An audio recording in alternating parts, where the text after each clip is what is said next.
जनाब Pakistan versus Australia ODI series 3 matches है। ये मुश्किल तरीन सीरीज पाकिस्तान के लिए करार दी जा रही है, लेकिन जिस तरह से पहला मैच एमसीजी ग्राउंड में खेला गया, पाकिस्तानी बैटिंग लाइन एक दफा फिर से दगा दे गई। सिर्फ और सिर्फ 203 रन बनाकर तमाम खिलाड़ी जो आउट हो गए और एक दफा फिर से हमने ये साबित कर दिया कि हम पूरे 50 ओवर्स नहीं खेल सकते। लंबा फॉर्मेट खेलना इंतहाई मुश्किल काम दिखाई दे रहा है पाकिस्तान क्रिकेट टीम के लिए, लेकिन बॉलर्स के एंड पे बड़ा कमाल का कॉन्टेस्ट हमें देखने में मिला। जिस तरह से पाकिस्तानी बॉलर्स ने 203 रन जो हैं वो एक पहाड़ की तरह कर दिए, और अगर उधर से पैट कमिंस जो है अब वो अपनी कायदाना सलाहियतों का इस्तेमाल ना करते और उस तरह वहां पर पेशेंस से ना क्रिकेट खेलते तो ऑस्ट्रेलिया के हाथ से वो मैच जाता हुआ दिखाई दे रहा था। अनफॉर्चुनेटली नसीम शाह जिस जगह पर इंजर्ड होकर बाहर गए और ग्राउंड इंजरी उन्हें हुई, लेकिन वो अब लकीली अल्हम्दुलिल्लाह वो फिट हैं और वो अगला मैच खेलेंगे। एडिलेड में दूसरा मैच है, पाकिस्तान के पास सीरीज बचाने का ये आखिरी मौका है। और याद रखिए कि 1996 में आखिरी दफा वो मौका था कि पाकिस्तान ने अगेंस्ट ऑस्ट्रेलिया एडिलेड में कोई मैच जीता था। इससे पहले या उसके बाद जो है वो ऐसा कभी हो नहीं पाया। तो कल तारीख बदलती है, दोबारा से हम काफी अरसे के बाद क्या ये मैच जीत पाएंगे। एडिलेड का ग्राउंड होगा, सेम टीम पाकिस्तान, एक तब्दीली के शायद गुंजाइश हो, वहां पर एक स्पिनर ऐड किया जा रहा है, इरफात मिन्हाज की बात की जा रही है और इसके साथ साथ एक और स्पिनर को ऐड करने की बातें हो रही हैं। दूसरा मैच तमाम ऑस्ट्रेलियन टीम खेलेगी। तीसरे मैच में हमने ये देखा है कि उनकी कुछ तब्दीलियां तमाम सूरत पर बात करेंगे। फॉर्मर कैप्टन सलमान भट्ट साहब हमारे स्टूडियो में मौजूद है, इसके साथ अहमद सईद ने ज्वाइन किया है। Welcome to both of you ji. Bhatt साहब, पहले तो पिछले मैच में बात कर लेते हैं, पाकिस्तान की टीम जो है वो 50 ओवर्स एक दफा फिर से खेल नहीं पाई, कंप्लीट नहीं कर पाई और सिर्फ 203 रन बैटर्स तू चल में आया, कोई भी स्टे नहीं किया, मासवाए एक दो ऐसे हैं। बॉलर्स ने अच्छा परफॉर्म किया, किस तरह से सम अप करेंगे ओवरऑल इस सिचुएशन को? देखिए, सबसे पहले तो मेरा ख्याल है कि पाकिस्तान टीम का जो फाइट थी इस मैच में वो काफ़ी कह लें कि आपको एक हौसला अफजा थी, देखने वालों के लिए, फैंस के लिए, पूरे पाकिस्तान के लिए। बट देन ये इस तरह का मैच था जो पाकिस्तान उस पोजीशन में था जहाँ से मैच जीतना चाहिए था, मैच जीता जा सकता था। और ऑस्ट्रेलिया की जो टीम है, अगर आप उसको एनालाइज करें तो आपको स्मिथ जो कि बड़े अरसे से कोई बहुत बड़ी परफॉर्मेंसेस नहीं दे रहे हैं, और लबुशेन जो उनके दूसरे कह लें कि एक रिलायबल बैटर हैं, इसके अलावा उनके पास कुछ भी नहीं था बैटिंग में। अगर आप देखें तो इंग्लिश इतने एक्सपीरियंस नहीं है, ऊपर दोनों ओपनर्स जो हैं वो कोई इतना तजर्बा नहीं रखते थे। उसके बाद जो टॉम हार्डी नए ऑलराउंडर खेले, वो भी जाहिर है उनका भी अर्ली डेज थे, पहली उनकी सीरीज़ है।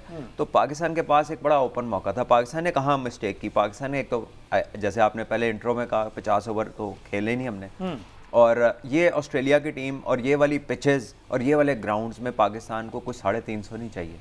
अगर ये सिर्फ पूरे ओवर खेल के 250 और 275-80 के दरमियान रन कर लें तो मेरा ख्याल है कि ये काफ़ी हैं रन ऑस्ट्रेलिया को हराने के लिए। फिर पाकिस्तान ने क्या किया? 4 फास्ट बॉलर खिलाए, और ये जानते हुए कि ये फास्ट बॉलर्स वो हैं, कोई रिहैब से आ रहा है, किसी ने बहुत ज़्यादा क्रिकेट नहीं खेली हुई और स्ट्रगल कर रहे हैं अपनी फॉर्मर स्पीड्स को और फॉर्म्स को रीगेन करने के लिए। वही हमने देखा कि 130-32 से ऊपर नहीं गए हमारे दोनों attack bowler. Occasional 1-2 ball, 2-3 ball, Haris ने एक ओवर किया तेज़, हसनैन के 2-4 बॉल 140 प्लस थे, उसके बाद वो दोनों भी दोबारा उस तक नहीं पहुँचे। तो जब 4 के 4 बॉलर सिमिलर स्पीड्स पर तकरीबन बॉलिंग कर रहे होंगे और वो तकरीबन एक ही तरह का जो उनका लाइन ऑफ अटैक है और वो रटे हुए हैं दूसरी ऑपोजिशंस को, तो बड़ा मुश्किल होता है कि ये सेकंड स्पेल्स में आके उतने इफेक्टिव हों जितने ये पहले स्पेल्स में होते हैं। तो आई थिंक कि पाकिस्तान ने वहाँ ट्रिक मिस किया। अगर देखें, आपको 49 रन में 7 विकेट्स ले चुके थे, आखिरी 50 पे 3 लेनी थी। आप साइम को मिस्ट्री बॉलिंग का एक दो ओवर करा के देख सकते थे, वहाँ पे टेल है, इतना आसान नहीं होता मिस्ट्री स्पिनर को पिक करना। मेरा ख्याल है कि फैसल अकरम को ना खिलाना एक गलती थी, और मुझे लगता है कि अगर उसे दोबारा नहीं खिलाएंगे तो फिर गलती करेंगे, बिकॉज रिस्ट स्पिनर्स को टर्न भी मिलता है ऑस्ट्रेलिया में और बाउंस जाहिर है उधर है, तो वो डबल डेंजरस हो जाते हैं और बड़ी बाउंड्रीज में उनको बड़ी हिटें मारना इतना आसान नहीं होता। वो विकेट्स ले सकते हैं, वो आपको मैच जितवा सकते हैं। अब मैं किसी एक तबसरा निगार को सुन रहा था, सीनियर प्लेयर को, मैं नाम नहीं लूँगा, वो कहते हैं कि जी वो अभी छोटा है तो भाई फिर अंडर 19 में भेजो। फिर पाकिस्तान की टीम में क्या कर रहा है? जब आपने किसी को सिलेक्ट कर लिया, जब आप किसी को एक्सपोजर दे रहे हैं तो छोड़े मैदान में, ज़्यादा से ज़्यादा उसको यही पता चल जाएगा कि मैंने और इम्प्रूव कैसे करना है, ये मेरी शॉर्ट कमिंग्स हैं। तो उसको कॉन्फिडेंस तो दें अपने प्लेयर्स को, उनको आप बैक कीजिए, उन घबराए नहीं। वैसे भी तो हम अपने आउट ऑफ फॉर्म ओपनर लेकर गए हैं ना, हमारा ना फ़खर है, ना इमाम है, ना शान है। जो ऑस्ट्रेलिया के लिए सूटेबल 3 है वो तो हम लेके ही नहीं गए, तो हम तो आउट ऑफ फॉर्म प्लेयर्स को कैरी कर रहे हैं, तो फिर उसको भी खिलाएं, आप उसको उससे फ़ायदा उठाएं, वो आपको विकेट्स लेके दे सकते हैं। और मेरा ख्याल है कि आमिर जमाल की जगह बनती है इन 4 फास्ट बॉलर्स के अंदर। क्योंकि वो इनसे तेज बॉलिंग करते हैं, अच्छा, पुराने बॉल के साथ, ठीक है। उन्होंने ऑस्ट्रेलिया में करके दिखाई आपको टेस्ट में बॉलिंग, रन्स भी वहाँ पे करके दिखाए, फील्डर भी वो अच्छे हैं, ये भी वो भी एरेटिक हो सकते हैं, ये भी होते हैं, लेकिन वो आपको ज़्यादा डायमेंशंस ऑफर करते हैं as a cricketer in the team, और शायद उनकी एवरेज स्पीड इनमें से 1-2 से ज़्यादा ही होगी। सो आई गेस के he should be playing and one spinner should be playing. और आपको जो है ना, एक बैट्समैन आपने ज़्यादा किया हुआ है, मेरा ख्याल है उसकी ज़रूरत नहीं है। जहाँ पे 6 नहीं खेल सकते ना, तो वहाँ पे 7वां भी आके कुछ नहीं करता। ये जहाँ तक फैसल अकरम पे छोटे होने की बात है, तो फैसल अकरम की उम्र 21 साल है, साइम अयूब की 22 साल है, और कितने ही ऐसे प्लेयर हैं जो मेरा ख्याल है कि 16, 17, 18 साल की उम्र में खेलते रहे हैं। कल अफगानिस्तान के एक 18 साल के बॉलर ने 6 आउट कर दिए हैं बांग्लादेश, उन्होंने आउट किए हैं और उन्होंने 23 रन में आखिरी 8 विकेट्स लिए हैं। जी हाँ, और उन्होंने तो सिद्दीकुल्लाह अतल को भी खिलाया है, जिन्होंने इमर्जिंग एशिया कप जितवाया था। कल भी वो अच्छा खेल रहे थे। अच्छा, तो एक तरफ हम छोटी उम्र का, दूसरी तरफ हम कहते हैं कि बड़ी उम्र, वो चूंकि बड़ी उम्र के तो उनको नहीं खिलाना, उन्होंने आके 40 आउट कर दिए और ये छोटी उम्र। अच्छा बट साहब, साइम अयूब की आप बात कर रहे थे, साइम अयूब को अब मजीद चांस आपकी नज़र में है, क्योंकि इससे पहले भी ऑस्ट्रेलियन कंडीशन में उस तरह से वो एग्जीक्यूट नहीं कर पाए थे, दोबारा से मौका दिया गया। इमाम को इसलिए बार किया गया कि वो इन कंडीशंस में इंटेंट शो नहीं कर पाए। तो जिस तरह का इंटेंट ये शो कर रहे हैं, जरा डेफिनेशन इंटेंट की हम भी पीसीबी वालों से पूछ रहे थे कि हमें बता दें कि वो किस पर्सपेक्टिव में दी वर्ड इंटेंट को ले रहे हैं, जो उसमें नजर आ रही है, इमाम में नजर नहीं आई। देखिए, मज़े की बात है कि उनकी इंटेंट की जिस डायरेक्टर, टीम डायरेक्टर ने रिपोर्ट बनाई थी, वो खुद टूर के बाद बाहर हो गए थे, लेकिन उनकी रिपोर्ट वैलिड रही, ठीक है। तो अगर उनकी रिपोर्ट वैलिड थी और अगर उनके कहे पे इतना अमल करना था, तो फिर उनको क्यों हटाया?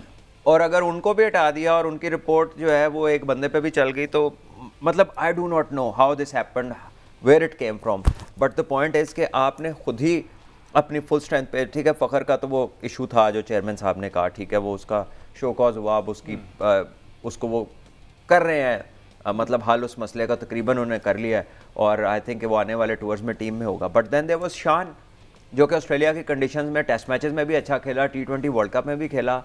तो आपके सामने एक प्लेयर पड़ा है, ठीक है, फिर आप ऐसे प्लेयर्स पे जा रहे हैं कि जिनको कंसिस्टेंट, अब आपने इतने रन दे दिए और रन ऑफ प्ले दे दिया, आप कल भी दे देंगे, तो जब रोज कोई खेलेगा तो किसी दिन तो स्कोर करेगा ना। तो क्या ये पैमाना बाकी सारों के लिए होगा?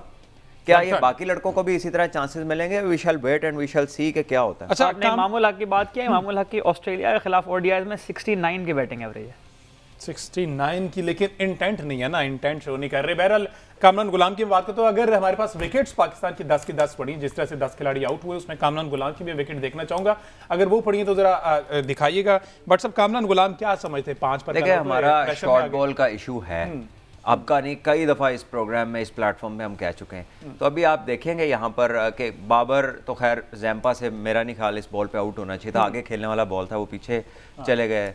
रिजवान ऑब्वियसली जब वो उनके सामने से विकेटें गिरी हुई थी तो वो थोड़ा एक्सट्रावेगेंट हो रहे थे, उन्होंने कुछ शॉट्स खेले, फिर एक वो स्वीप मारते हुए आउट हो गए। लेकिन जिस तरह कामरान गुलाम और आगा सलमान आउट हुए, वो क्लियरली आपको नज़र आता है कि शॉर्ट बॉल के अगेंस्ट कंफर्ट लेवल उनका नहीं है, और बॉल छोड़ देना मेरा ख्याल बेहतर है। ये दोनों बॉल छोड़ सकते हैं, दोनों फिट हैं, यंग हैं, तो मेरा ख्याल है कि इनको 1 ऑफ द ओवर ही होता है ना, तो आप उस बॉल को छोड़ सकते हैं। मैं कहता हूँ 2 भी हो तब भी आप बॉल को छोड़ सकते हैं, आपको ज़रूरत ही नहीं है पुल मारने की, आप पूरे ओवर खेलते हैं, आपके 30-35 रन और ज़्यादा होते हैं, आपके और मज़ीद चांस बढ़ता आपका मैच जीतने का। लेकिन आई थिंक कि पाकिस्तान कहीं कंफ्यूज हो गया है इंटेंट में और बैटिंग में, कि दोनों में से सही चीज़ है कौन सी। तो अनलेस आप करेक्ट क्रिकेट खेलें अच्छी टीमों के खिलाफ, तो आपसे कहाँ उन्होंने जो है आपको इजाज़त देनी है कि आप उन्हें उठा उठा के मारें, अनलेस कि आपका डिफेंस कंप्लीट हो, आप सॉलिड इतने हो, आपकी बेस तगड़ी हो और आप इस काबिल हो कि आप उनके ऊपर अटैक कर सकें।